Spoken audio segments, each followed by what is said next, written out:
Welcome to the Mental Breakdown. I'm Dr. Berney Wilkinson, and today's podcast is all about the key to a healthy relationship. But before we get to that, a little bit of housekeeping. I always like to mention the books that we have on Amazon Kindle. The Handbook for Raising an Emotionally Healthy Child, Part 1, Behavior Management, is available. It's a great resource for parents who have children of all ages from birth through adolescence. We cover the entire developmental spectrum and work to give you good, clear, solid, research-based information about how to manage children with various normal behaviors, but also more challenging behaviors. In addition to the book itself, there's lots of additional resources that you'll have access to online. So check it out, see what you think, and write to us. Let us know what you think. We're working on parts 2 and 3 that will be available later this summer for everyone to get. They're on Amazon Kindle. Also, the Elimination Diet Manual is available, 99 cents. It really can change your life. It's 38 days, but it walks you through how to remove the 7 usual suspects from your diet, things that typically cause inflammation and irritability in our digestive system that then exacerbates emotional and behavioral issues, but it also can cause physical and emotional challenges for us as well. So it's a great way to go through and look to see if there's any relevance or any impact that your diet may have on your health. Finally, the Parenting Your ADHD Child course is up and running on our website, paydiallc.com. Check it out. Go there. The link is in the show notes, but you can click there and see what the course is all about. You can see the outline to the course. There's a lot of information. There's over 5 hours worth of lectures talking about the various aspects of ADHD, what it is, what it looks like, how it changes over time, how we make the diagnosis, but more importantly, how we treat the condition. So check it out. All right, I think that's all of the announcements. Let's get to the podcast. I hope you enjoy it. This is a podcast all about relationships, how we build relationships and how we maintain relationships. And there's one important key, and you'll find out about it in this podcast. Enjoy.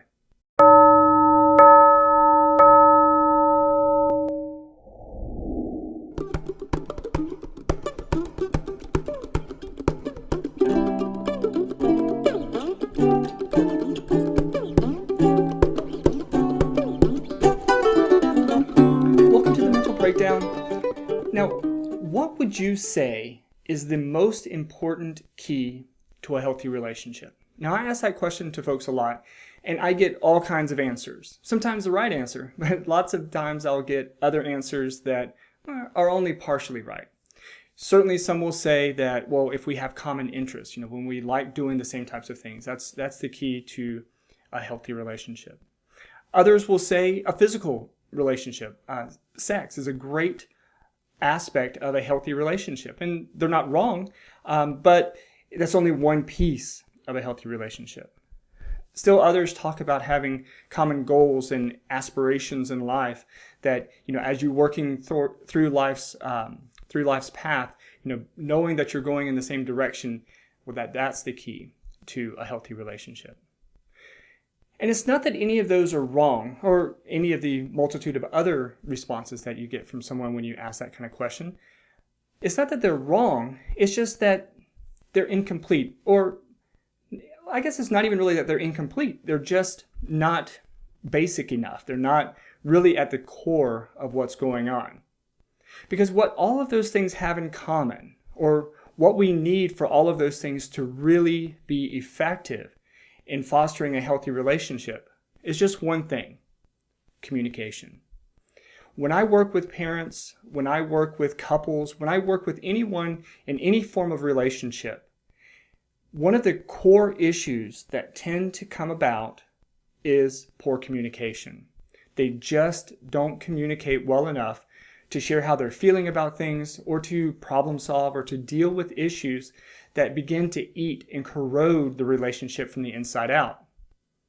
I've met with thousands of families over the years, and without healthy communication, nothing else matters. A physical relationship, a sexual-based relationship, is just that. It's just a physical relationship. But when you add communication, that physical relationship turns from just being physical to being intimate. When you think about working towards common goals or having common interests, it's great to be able to go and do something that you both enjoy doing. But part of the joy of that is being able to talk about it. Talk about why you like it, what you don't like about it, how to make it better, how to adjust goals as you're working towards them. So having those commonalities is fantastic.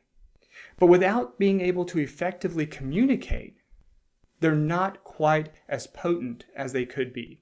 So that's why I say that communication really is at the core of what we think about with a healthy relationship.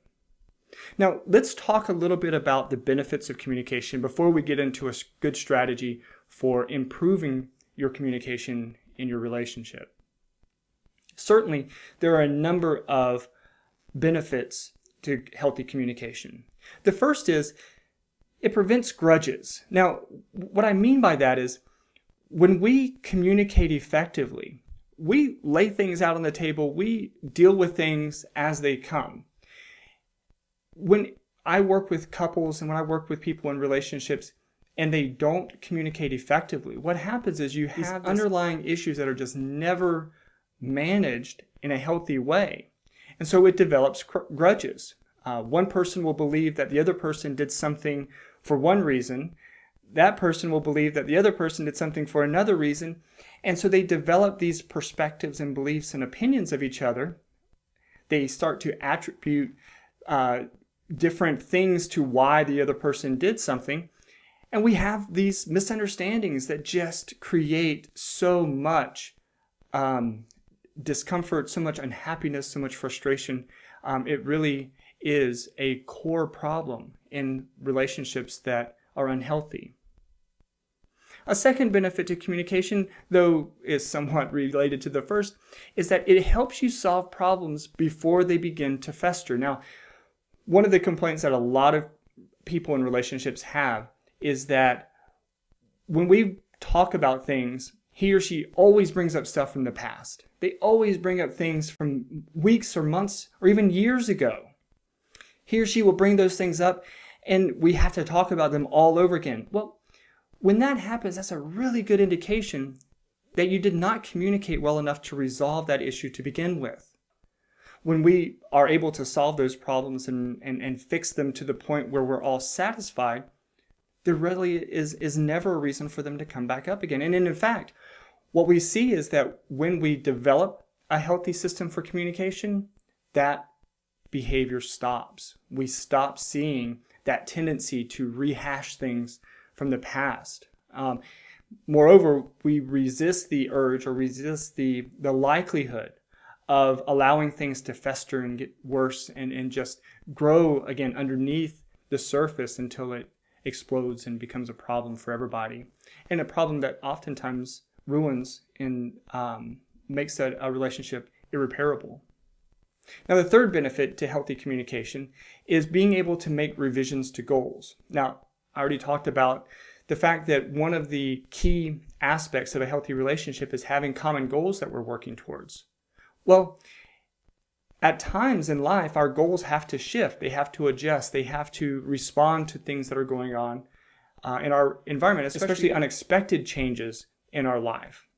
And so being able to talk and communicate so that we can adjust our goals as necessary and be able to be on the same page allows for a seamless, easier transition when we have to shift a goal from moving in that direction to moving in this direction. It's not a big shift, but again, when you think about sort of the way that the system works, even a shift of 10 or 15 degrees, while it's not very much at the beginning, it is very different, a couple of days, a couple of weeks, a couple of years down the road. It can be a very different place. And if one person is working down the left path and the other person is still working down the right path, if they don't communicate in a healthy way, before too long, they are so far apart that they're not able to resolve any issues and they just can't get back to the same path together. So being able to communicate in a healthy way so that you can shift your goals and shift your expectations, that is a critical thing to a healthy relationship. Now, the fourth thing that is a great benefit to being able to communicate in a healthy way is being able to solve problems. Now, every relationship everywhere presents with problems. There are problems that come up, problems that we can predict, and problems that we can't predict. So being able to communicate really helps us solve problems. It helps us resolve issues. It helps us shift and adjust to goals that we need. And it really is the foundation for a healthy relationship. Now, despite communication being so critical, it's unfortunate that we really do pay very little attention to these kinds of issues before we enter into a relationship. We think about the way in which two people connect in various ways, prior to or early on in a relationship. But very rarely do we think about, well, how well do these two people communicate with one another? How well does one articulate his or her needs to the other? Sometimes we see situations where one of the people in the relationship communicates too much, and the other person in the relationship doesn't communicate enough. And so we have this mismatch, this imbalance between the two, and this leads to conflict. It leads to challenges that, again, are sometimes very difficult to resolve. So let's talk about a 3-step process that I often recommend to my couples that I'm working with to help improve communication. If you're able to do these 3 things, you will see an improvement in your communication. Now, because you see an improvement in your communication does not necessarily mean that it's going to automatically make your relationship perfect. Unfortunately, it just doesn't happen that way. Lots of times we get into relationships that, quite frankly, and this is hard to say, but quite frankly, we just don't belong in. We are sometimes in relationships that are unhealthy for us. But what will happen is this process will walk you through to determine whether or not communication is the problem. Because if communication is not the problem, there's something else that's an issue that has to be resolved. Sometimes that other issue can be resolved and sometimes it can't. But at least you'll be able to rule out what seems to be the most common or most critical factor that is associated with an unhealthy relationship. All right, so the first thing you want to do, step 1, is find a time to communicate. Okay, so you're thinking, this is ridiculous. Of course we're going to find it. That's obvious. Why am I even listening to this podcast? Well, let me say this. If you are not communicating already, what that means is you have not yet found a time to communicate. And so what I recommend to people to do in these kinds of situations is you need to prescribe a time to communicate. Now, what that means is you have to find a specific time each day, a couple times a week, whatever the frequency you need it to be, but you need to dedicate a time that's prescribed specifically for your communication. It cannot be interrupted by anything else. It has to be prescribed on a particular day at a particular time, and that's what happens. The 2 of you or 3 of you or however many of you there are, you sit down and you communicate. You talk about issues, you talk about what's going on. That's it. It's prescribed, it's specified. It is what it is. When I first talk to people about that first step, again, they respond, perhaps like you did, that, well, that's silly. We're going to schedule a time to talk. But again, when we live our life the way that many of us live our lives, we often just go through the motions every day. We get up, we do the same thing every morning. We go to work, we do the same thing at work every day. We come home, we do the same thing at home every night. And then we go to bed, and then we do it all again the next day. We rarely find the time that's necessary to do what we need to do to improve our communication. So in response to that, we have to dedicate a time to it. We have to prescribe a time for it. If we don't, we won't do it. And so it has to go in your schedule, it has to go in your calendar, and everyone has to be present for it to happen. That's step one. Step two, you need to establish rules to these communications. Now, the rules, I'll give you the rules. You can add some rules to it. If you feel like some rules need to be taken away, you can take away some rules, but you probably won't want to do that. Rule number one, there cannot be anything else scheduled during the time identified for your communication. All right? So if you say on Monday evenings we're going to talk from 6 to 7 o'clock, well, that means that nothing else can happen from 6 to 7 o'clock on Monday evening. Now, this kind of creates some problems for people who have varying schedules and things like that. However, for this to work, for it to be important, and for you to demonstrate how important it is to you, that time is sacred, that time is used. You are not permitted to use that time for anything else. So if the PTA meeting comes up at 6 o'clock on Monday evening, sorry guys, we can't make it. If we have a soccer game that night, you know what? We may have to send our kids with grandma or grandpa or somebody else, another player on the team. We have to make that time sacred. And if you think about what you're doing by doing that, you're saying us communicating is more important than anything else. And that in and of itself is going to strengthen your relationship. That in and of itself is going to make your partner see how determined you are to make your relationship better. Rule number two, you are not allowed to interrupt each other. During this time, however much time you dedicate to it, whether it's 30 minutes, an hour, or however long, during that time, you are not allowed to interrupt each other. In general, we have a horrible tendency to interrupt each other. We will try to finish each other's sentences. We will try to assume that we know what the other person is going to say. All this does is lead to frustration, lead to tangents, because now we're going to start arguing about, I wasn't going to say that. Well, yes, you were. You've said it 15 times already. We're getting down all these other rabbit holes instead of focusing on what we're here to talk about. So no interrupting each other. For some people, they use a ball or a stick or something that says, okay, I have the stick. It's my turn to talk. When I'm done talking, I will put the stick down, and then the other person can pick it up, and it's their turn to talk. And you're not allowed to talk unless you're holding the stick. Okay? So there's lots of different types of strategies that you can use to ensure that this happens.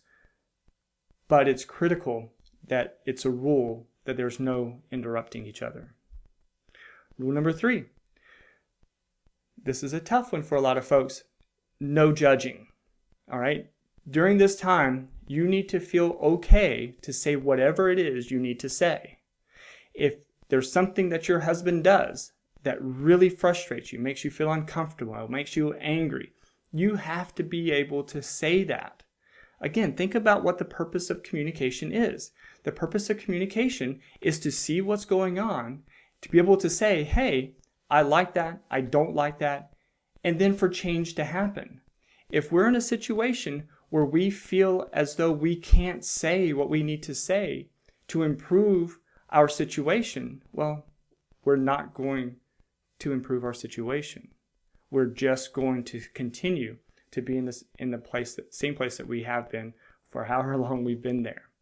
So rule 3 is critical. We cannot judge each other. We cannot be critical of each other from the perspective that we are angry with them about it. That we are saying, well, you're stupid for thinking that, or how could you dare think that I would do that, or why I would do that. We have to avoid those types of accusations and that type of attack. The fourth and final rule that I have for you, the information that you talk about in this session stays in that session. Now, some people call these communication timeframes Las Vegas. They say what happens in Vegas stays in Vegas.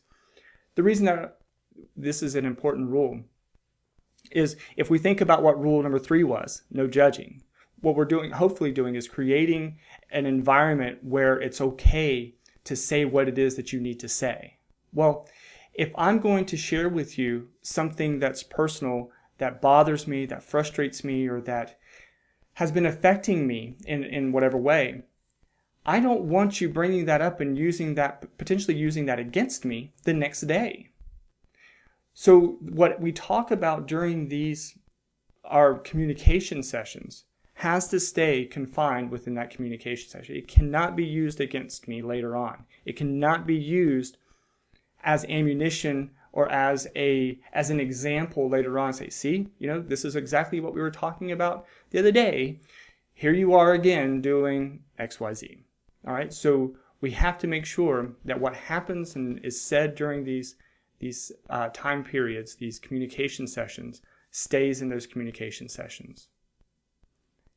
And that's the rules that I have. That would be the 4 rules that I would encourage you to consider. Now, you may need additional rules because you may need a rule that says, well, we have to make sure that we do it when the kids are out of the house, or, we have to have this rule or that rule in place. But regardless, you need to have at least these 4 rules to make sure that these communication sessions are safe, they're contained, and that you are able to say and talk about whatever it is that you need to talk about to resolve the issues and problems that present in our relationships from time to time. As you can see from these 4 rules, it's really important that, again, that time, that step 1, that time is prescribed. Again, it doesn't matter how long it is, but you need to dictate 30 minutes, an hour, 90 minutes, 45 minutes, whatever the case may be. Frequency, twice a week, every day, every other day, just on the weekends, once a week, whatever works for you based upon your needs, it needs to be prescribed. All right, so that's step 1. Step 2 is you develop your rules. Step 3, you got it. Just do it. You have to start it, and you have to dedicate yourself to it. It cannot be something that you say, let's just do this for the next couple of weeks and see how it works. That's not going to work. The reason it's not going to work is it's going to take you several times just to get comfortable with it. If you're not communicating effectively already, it's going to be uncomfortable. When I do therapy when I begin a therapeutic process with a new patient, it takes several sessions for both of us to get comfortable enough to talk about things that the person needs to talk about. So we can't just rush into it and say, oh, well, let's just meet and we will talk and it will be great because, I never tell you really how I feel, but hey, you know what? This is a communication time, so now I'm going to reveal everything I need to reveal to you. I'm going to tell you everything that I feel frustrated or annoyed about. It doesn't work like that. We have to take the time. We have to dedicate our time, and we have to make sure that we stick to it. It takes a little bit of time to get warmed up to it, but once it happens, what you will find is that after you get accustomed to it, you won't have to have that prescribed time anymore because now you're just communicating. Now when something happens, you're able to just say, hey, you said that the other day. You said that just a couple minutes ago, and it really bothers me. Why would you say something like that? It just hurts my feelings. Remember, I talked to you about that. But you're able to share more openly because you're accustomed to it. You're used to it. But it takes the dedication. You have to be committed to it from the beginning. Again, it won't be easy. The first few sessions are going to be tough. Sometimes during those first few sessions, there will be time when you're sitting there and neither of you are saying anything. But that's okay. To prepare for that, just take some notes in between your talking sessions. Take a few notes. Say, oh, you know what? I want to make sure that I talk to her about this. Oh, man, I got to make sure I tell him about that. Make a few notes. Bring it with you to your session. And then do it. Communication is so important. It's so critical. But to begin that process of building a healthy communication style with your partner, these 3 steps, identifying, prescribing a time to talk that's dedicated to talking, that's just to talk, setting your ground rules, and then just doing it. Being dedicated, committing yourself to it, and making it happen.